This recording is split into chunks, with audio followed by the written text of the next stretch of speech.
Look at this river on your screen right now. Hundreds of black stones, no shine, a muted color. They all look completely ordinary, right? If you were walking here, you'd probably pass right by without giving them a second glance. But now, look closely at that green stone that just appeared among all the others. See it? To most people, it would be just another rock. But if you've watched this channel, you already know it might have something far more valuable inside. An intact rough emerald, one of the most coveted and expensive gemstones on the planet. And that's exactly what I'm going to reveal today. How lifeless-looking black rocks can hide rare emeralds worth unimaginable amounts. After this video, you'll learn how to find emeralds among dark stones, discover the types of rocks they typically form in, understand how these gems end up transported by water, and, most importantly, tell them apart from green minerals that fool even experienced people, like green quartz and epidote. Now think about it. How many times have you walked along trails, riverbanks, or gravel roads without really paying attention to the stones around you? In many places around the world, including the United States and across the Americas, ordinary people have walked right past real fortunes simply because they didn't know what to look for. And that could be happening very close to you. Emeralds found inside black rocks are often high quality and can command prices that easily exceed luxury cars, entire houses, or even well-located plots of land. To give you an idea, at international auctions, some sell for more than diamonds of the same size. And even if that sounds exaggerated, know that your chances of finding a gemstone hidden inside a black host rock, matrix, can be statistically higher than winning the lottery, especially if you know where to search. The difference comes down to having, or not having, the knowledge to recognize them when they appear right in front of your eyes. That's why I need you to pay close attention to every detail we're about to show. From now on, any green stone you find won't be just another pebble. It could be the sign of something much bigger. And with the right information, you won't risk letting a life-changing opportunity slip away.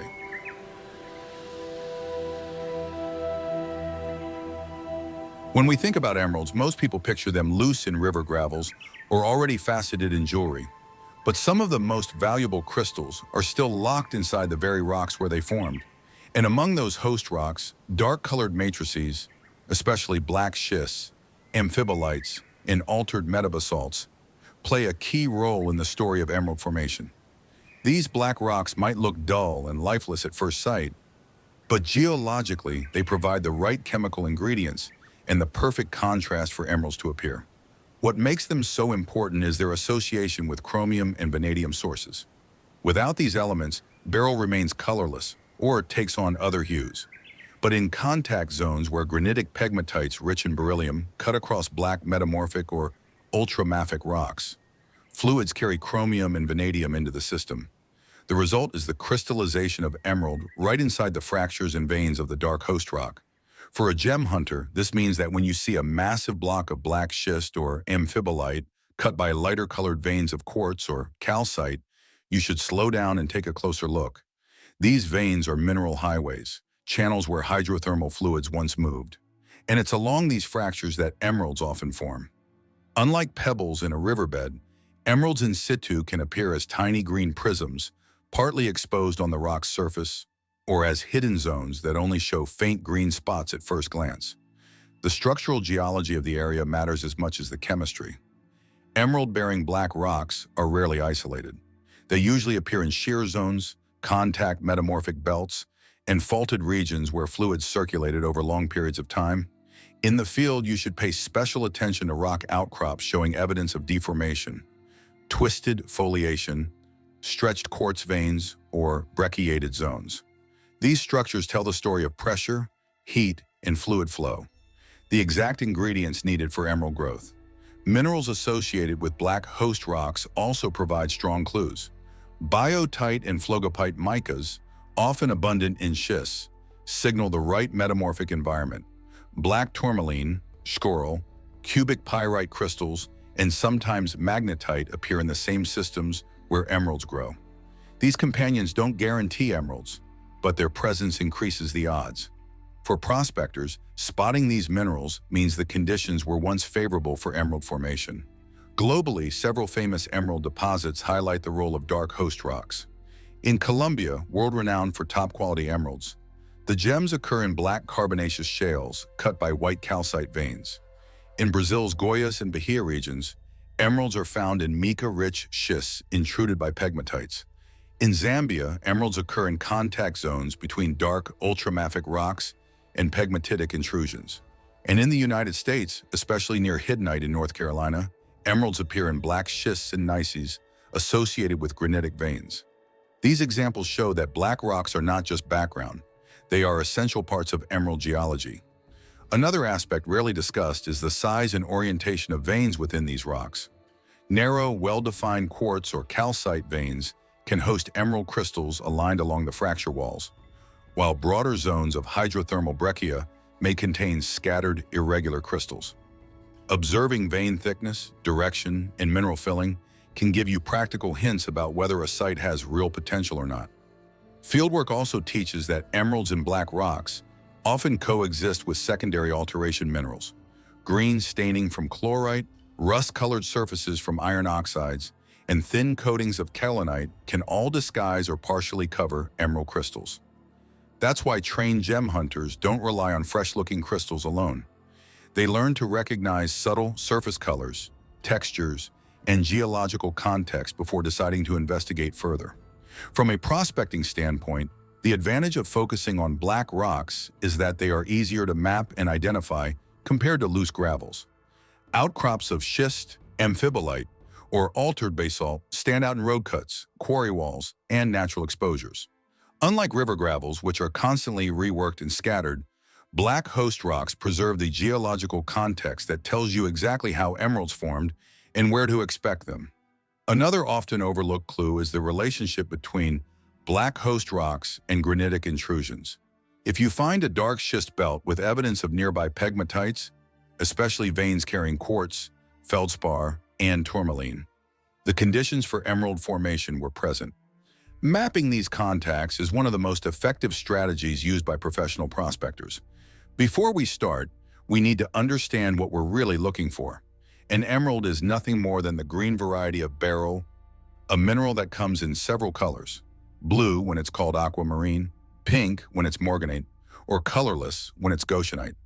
What turns beryl into emerald is the presence of elements like chromium and vanadium, which give the crystal that deep green color that made it one of the most famous stones in the world. In some cases, traces of iron can add a bluish tone. For emeralds to exist, nature has to combine two very different geological environments. On one side, you need rocks that provide beryllium, like granite pegmatites. On the other side, you need rocks that contain chromium or vanadium, like schists or ultramafic rocks. When these two environments meet and mineral-rich fluids circulate between them for millions of years, emerald crystals can form. That's why emerald deposits are rare. The right combination doesn't happen often. In Brazil, the most productive areas are in Minas Gerais, Goiás, and Bahia, where mica-rich schists are cut by granite veins. In Colombia, the classic Muzo and Coscuez mines developed in dark sedimentary rocks infiltrated by hydrothermal fluids carrying beryllium. In Zambia and Afghanistan, emeralds are linked to contact zones between granite pegmatites and metamorphic rocks, a very specific and uncommon geological setup.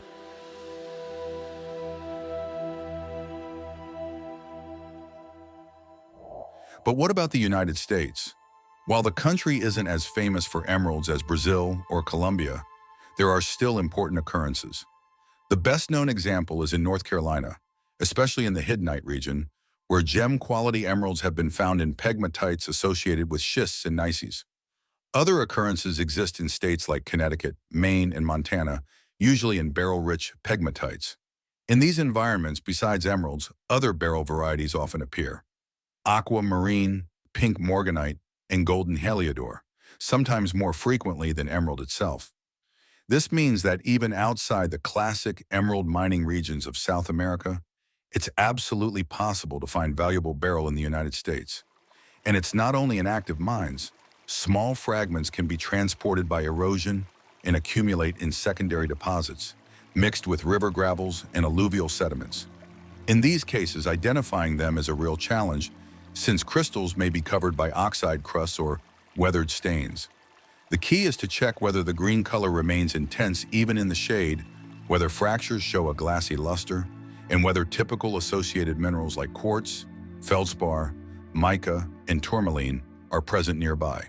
So just like in other parts of the world, American gem hunters should pay attention not only to emeralds, but to the entire beryl family.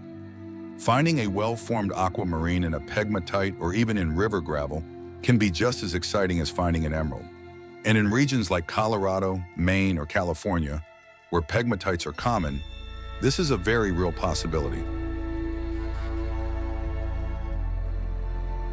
Once formed inside rock, emeralds only reach rivers through a slow process driven by erosion. Rain, temperature changes, and even plant roots gradually break down the host rock. Over time, the crystals are released and carried by water. In tropical regions, this process is even stronger, and it's not unusual for emeralds to break free from schists and pegmatites and be transported downstream. During this journey, stones roll along the riverbed, colliding with other rocks and becoming worn down. That's why an emerald found in gravel rarely has the sharp, well-defined prism shape we see in collector specimens. Instead, it often appears rounded, with dull edges, opaque surfaces, and sometimes covered with clay or oxides. Even so, the hardness of emeralds allows them to survive this trip, unlike more fragile minerals that break apart easily. Where the stone finally settles in a river depends on the strength of the current. Heavier than common minerals, but lighter than garnet or magnetite, emeralds tend to accumulate in specific points. The most common are inside bends of meanders, crevices sheltered behind larger rocks, and depressions known as trap points, where the water slows down. These are the very same spots where gold, rubies, and sapphires often concentrate. Identifying these spots isn't random. Prospectors look at where the current changes direction, where gravel shows heavier stones, and where indicator minerals appear. Quartz, mica, and tourmaline are good signs. With just a pan and a bucket of water, you can separate the gravel and reveal green fragments that, once cleaned, may show that distinctive emerald shine. Often, only after careful washing can you tell an emerald apart from green minerals like epidote or actinolite. When it comes to hunting emeralds in natural environments, the biggest challenge is distinguishing true emerald from common green minerals. The first clue is always the color. Emeralds show a deep, saturated green, unlike the clearer, translucent look of green quartz or the yellowish-green shade typical of epidote. This color stays intense even when the stone is dirty or in the shade. Another clue is luster. Even in rough form, emeralds usually display a glassy appearance, unlike the greasy look of minerals such as serpentine. And if the surface shows small, flat faces resembling hexagons or prisms, pay close attention. That's typical beryl crystallization. There are also simple field tests. Hardness is one of them. Emeralds can easily scratch the glass, but won't be scratched by a common steel blade. That alone rules out natural glass or slag. Weight is another clue. Compared to a piece of green quartz of the same size, emerald will feel slightly denser in the hand. And always check the surroundings. Minerals like mica, feldspar, black tourmaline, or garnet nearby indicate a favorable geological context, since all of them often occur in rocks that can host emeralds. To avoid mistakes, it's essential to know emeralds' most common lookalikes. Epidote usually shows a yellowish or brownish-green color and grows in elongated, irregular crystals. Its hardness is lower, around 6 to 6.5 on the Mohs scale, so it doesn't scratch glass as easily as emerald, which ranges from 7.5 to 8. Green quartz, also called aventurine, can look convincing at first, but it often shows sparkling internal flashes caused by inclusions of fusite or hematite. Plus, it doesn't form the clean hexagonal prisms typical of beryl. And finally, there's natural glass like green obsidian or even industrial slag, which may fool you with its color, but quickly gives itself away. These materials are lighter, irregular, often full of bubbles, and lack any real crystal structure. With practice and careful observation, these differences become clearer. The key is never to rely on color alone. True identification comes from the combination of luster, hardness, crystal habit, and geological context. Those are the real allies in separating a genuine emerald from just another green stone. Now imagine that after watching this episode, you decide to explore a gravel riverbed near your town, or even that old rocky path you walk past every day. Among the ordinary pebbles, suddenly you spot a green stone with a glassy shine, heavier than it looks, and a color that doesn't fade in the shade. The first thought is obvious. Did I just find an emerald? Or is it only epidote or green quartz? That's the moment when doubt can be worth more than the stone itself. Many subscribers have written to the channel saying they found unusual stones but were afraid to break them, didn't know how to test them, or worse, sold them for a fraction of their real value. And this is where the difference lies between simply finding a stone and truly recognizing a gemstone. Discovery is only half the journey. The real value comes from interpreting hardness, density, luster, and crystal form. Simple tests that you can do at home, no lab required. But is that really possible for beginners? The answer is yes. That's why we created the book Geology Journey for Beginners, a practical manual with comparison images and basic tests that any starting gem hunter can use. It's the tool that prevents a raw emerald from ending up in a drawer, mistaken for just another pebble. But if now's not the right time to grab your book or become a member, no problem at all. You can still subscribe and enjoy all the upcoming videos completely free. In fact, in the next video, you'll learn how to find gemstones in places no one ever expects. Thanks for liking and subscribing. Good luck, gem hunter! If you've ever found a beautiful stone on the ground or by the side of a river and wondered, can I make money selling this stone? Well, if you've thought about it, then this video is for you. First of all, you should know that you're not the only one, because many people around the world have asked this question and are asking it in the comments of the videos here on the channel. So feel free to tell us what country you're from in the comments. But to cut through the bull and be more direct, is there any way to sell that rock you found out there? And when I say that, I'm not talking about a precious, ultra-rare stone. I'm talking about that simple but very beautiful stone you found out there. Well, to simplify things, there are cases where you can buy some uncertified gemstones online and have them delivered to your home. This would be the easiest way to sell. I've given this tip in several other videos and we've already talked about it. But from the questions you ask here on YouTube, I can see that there are many interesting questions on this subject that can help you. However, when it comes to selling these stones online, you'll find that there are some issues that I want to help you with. Besides, I'm not talking about professional prospectors here. This information is for you who are not a professional, who are starting from scratch and have never heard of this subject, but who like to walk through nature and end up finding stones that you find interesting. Some are even beautiful, and then you think maybe they have some value. Of course, that's perfectly possible if you know how to do it right, because if you don't, there are lots of home tests you can do to identify the stone you found out there. But now I want you to forget the distractions around you for a few seconds and imagine with me that you're walking around your grandfather's farm in a rural area with rivers in the middle of nature. In that moment, you remember the things you learned in this video, and you immediately start looking at the ground around you until you find a beautiful blue-green stone, or maybe red with lots of different colors. Either way, it's a very beautiful stone, so you think, maybe I could make some money selling this stone. But is anyone interested in buying it from me? But after a little thought, another question comes up. How am I going to do that if I don't even know what this stone is? Well, this happens a lot. And the truth is that many real stones, if they were precious stones for mining, you would need a government permit to explore an area and everything else depending on the country you're from and the amount of stones you find. Here on the channel, there are many videos that talk about this issue of exploration, how to identify more specific types of stones like diamonds, which I'll even leave a shortcut for you to watch at the end of the video. In this case, we're talking about something more casual, more simple, that if you find an interesting stone out there, maybe you can make some extra money to support this hobby, to pay for the gas for the trip, or things like that. A hobby that is very interesting, by the way, and gives us a wonderful contact with nature, and I don't know if that's the case for you. Many of the subscribers to our channel find very beautiful stones in nature, including rubies and diamonds of the highest quality. Some of them sell these gems and make good money. And before the haters say I'm encouraging people to look for diamonds in their backyards, I'm not saying you're going to get rich overnight with the stones you find, but it is possible and it can happen if you find the right stone. As my late grandfather used to say, the son who seeks finds. Now you need to understand how to do this. And the first step I always recommend, of course, is to identify the stone you want to sell, or at least the type of stone you find, for two main reasons.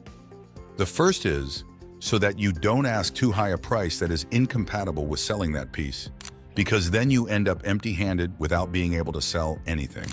And secondly, if you take the stone to a specialist to have it analyzed, make sure it's a trustworthy person, so you don't end up offering a very high-quality stone for a very cheap price.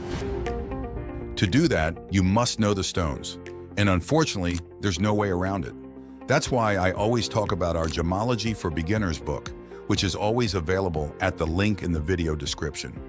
It's a perfect book for anyone who wants to start learning how to identify gemstones. Because it's a digital book, you get all the updates for free, and you don't have to wait for them to come to your house, so you have access to quality content with hands-on testing no matter where you live. There's nothing better on the internet for that price.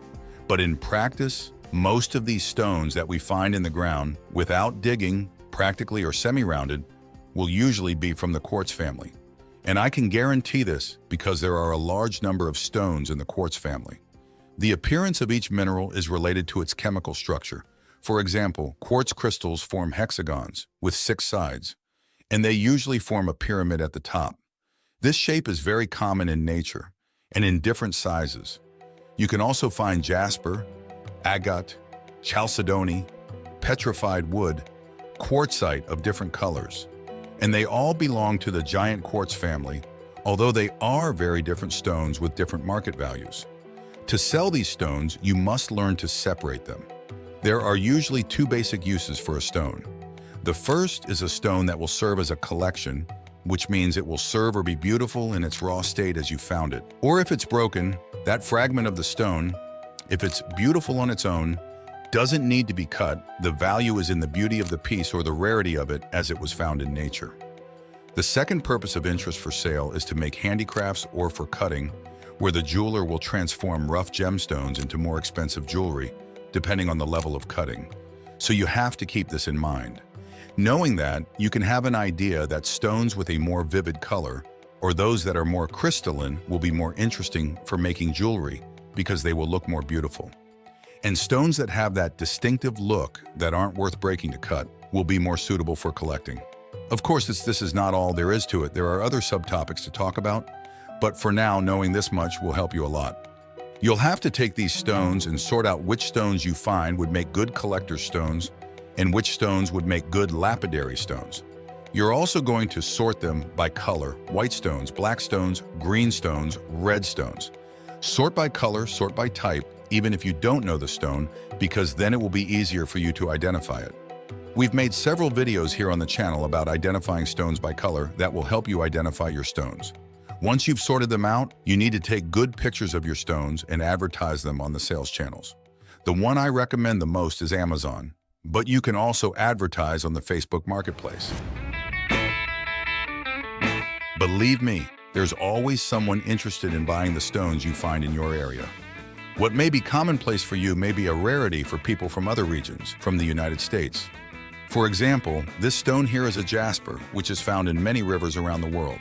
A jasper or petrified woodstone like this might be worth $10, $20, $40 a piece if you wanted to sell it by the piece. But imagine if you had a large property, you could have several of these stones spread out over a large area, making it much easier to have several available to give away. You can have a scale to sell your stones by weight. You can also define your stones by their appearance and the reality of their beauty. Some stones have a brighter, more intense color and are harder to find, and they may have a slightly higher value. You can also sort stones by kilograms. This is a good tip for selling stones by the kilo, especially for cutting and crafting. For example, you can separate several small black stones, several carnelian agates, the orange kind you find in rivers. You can sort these stones as you would sort beans by type. Think of the sorting first, and then think of the value of the stones. And to advertise on the internet, which I always recommend, learn to take good pictures of your stones. Take good, clear photos with a white background so people can see the details of the stone. Don't put light behind the stone or use the camera's flash. The best light is ambient daylight, Take photos outdoors, holding the stone in your hand with some grass in the background. The important thing is to show the details of the stones. And in the description, you need to talk about the characteristics of your stone, such as weight, size in centimeters, color, and any other details you notice about the stone. There's no point in trying to sell a stone if you don't know exactly what it is. So if you still don't know or are unfamiliar with the type of stone, I suggest you keep watching our videos here on the channel. Buy the book, Gemology for Beginners, while it's still available, and start identifying stones in nature. At this point, you really need to put in a little effort on your own. You really have to start learning, because all the tips are already there. The first step by step, the way to sell a stone you found is this. But the great thing about a lack of knowledge is that a person can end up selling a stone, or trying to sell a stone, for far less than it's worth. Meteorites are a fascinating example of how something seemingly ordinary can hide extraordinary value. With the theme light, I think already you can see a few of the phases in there. It's already starting to etch nicely.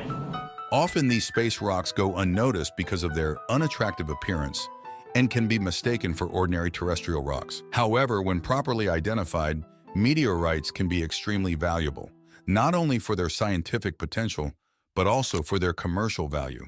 These fragments of space can contain vital information about the history of the solar system and even life in the universe. So while they may seem insignificant at first glance, meteorites are a powerful reminder that true value often lies beyond the surface. So we need to pay a little attention to these details. If you're new to the channel, follow us now to learn a little more. You can't learn overnight, it's a process, but you will learn a little more every day. This subject is very cool, it's interesting, and once you learn how to identify rocks in nature, it's addictive. Many people discover that they like looking for rocks in nature after learning and end up creating this hobby. You should know that the rock market is one of the biggest money makers in the world. And even if you work as a craftsman, you can make a lot of money just by collecting stones without harming nature. And you also have the chance to support a hobby by making a little money and even turn it into a source of income, especially if you find a very large and colorful diamond, in which case you can be sure that your retirement will be guaranteed. And if you want to know how to identify diamonds, just watch this video. Thanks for liking and subscribing. Good luck, gem hunters!